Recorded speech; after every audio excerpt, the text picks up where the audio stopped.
நீர்மேல் நடந்தவர். ஓர் ஊரில் ஒரு மனிதன் இருந்தான். அவன் காட்டுக்குப் போய் தவம் செய்தான். இடைவிடாமல் 14 ஆண்டுகள் தவம் செய்தான். இப்படி தவம் செய்ததன் பலனாக அவனுக்கு நீர்மேல் நடக்கும் சக்தி வந்தது. நீர்மேல் நடக்கும் ஆற்றல் வந்தவுடன் அவனுக்கு தலைகால் புரியவில்லை. ஒரே மகிழ்ச்சி.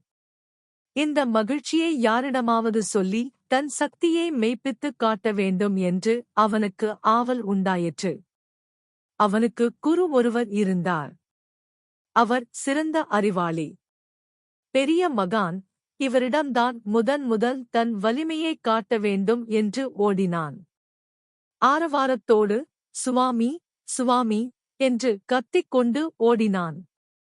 அவர் காலடியில் வீழ்ந்தான். எழுந்தான். கண்களில் ஒளி தவழ, சுவாமி, நான் சித்தியடைந்து விட்டேன். நீர்மேல் நடக்கும் வல்லமையைப் பெற்றிருக்கிறேன், பார்க்கிறீர்களா? நடந்து காட்டவா? என்று படபடவென்று கேட்டான். மகானுக்கு அவன் சொன்ன செய்தி மகிழ்ச்சியளிக்கவில்லை. 14 ஆண்டுகள் தவம் செய்து பெற்ற பயன் இதுதானா? உண்மையில் நீ பெற்ற சித்தி ஒரு தம்பிடிதான் பெறும். நீ 14 ஆண்டு கடுந்தவம் செய்து பெற்ற பலனே சாதாரண மக்கள் ஓடக்காரனுக்கு ஒரு தம்பிடி கொடுத்து பெற்று விடுகின்றனர் தெரியுமா? என்று கேட்டார். அந்த மனிதன் தன் தவற்றை உணர்ந்தான்.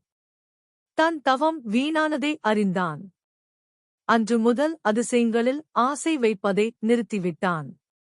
உண்மையான பெரியார்கள் அதிசயங்களைப் போற்றுவதில்லை. அவற்றை அவர்கள் வெறுக்கிறார்கள். அதிசயங்களால் மக்களுக்கு யாதொரு பயனுமில்லை.